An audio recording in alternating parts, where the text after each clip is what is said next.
Let's talk about Reform Judaism or Liberal Judaism.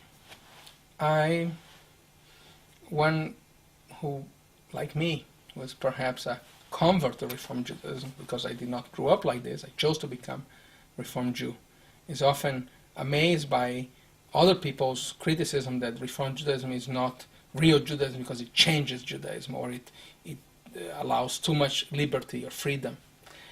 The basic difference between Reform and Orthodox Judaism really zeroes in on Sinai. What do we believe happened at Sinai? If one believes that Moses went up on Sinai and God gave him a revelation, a one-time deal, where every question that could possibly be asked by a student to his teacher, even in the future, every question has ever been asked and every question that still will be asked in the future, the answer was already given in this one-time occasion, and that was then transmitted into the Torah and the Talmud, then one is an Orthodox Jew, and then you have to go back to those sources, the Torah and the Talmud, and find the answer there. The Reform perspective on this is that God reveals him or herself all the time. God is like a broadcasting radio that's ever broadcasting, that just at some point different people are attuned to that or not. So when you have a new finding in science that contradicts what we find in the Torah, we have to believe that that's also a form of revelation. When Einstein figures out that E equals mc squared, it's a revelation just like that of Sinai. Judaism has never been a monolithic religion. There has always been many ways to be Jewish. There were Karaites and Rabbinites, or there were Pharisees and Sadducees and Essenes.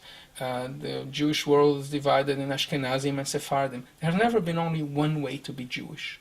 So it's preposterous to assume that one group of Jews think that they're 100% right and everybody else is wrong.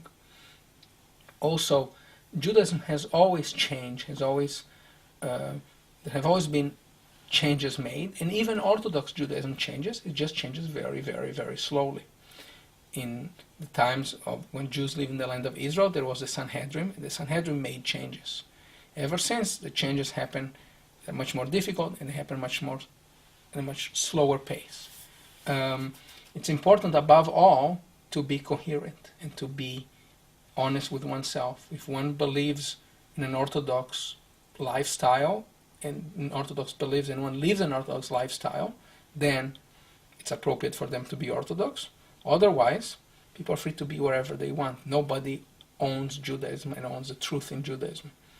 Our form of Judaism, Reform Judaism, especially the one we practice at the New Reform Temple, classical Reform Judaism, above all puts an emphasis on ethics and morals.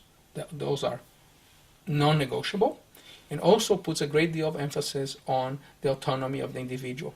Once you decide what's best for you, for your life, does this practice makes my life better? Does this practice makes me feel closer to God and the Jewish people? Then it's an appropriate practice for you.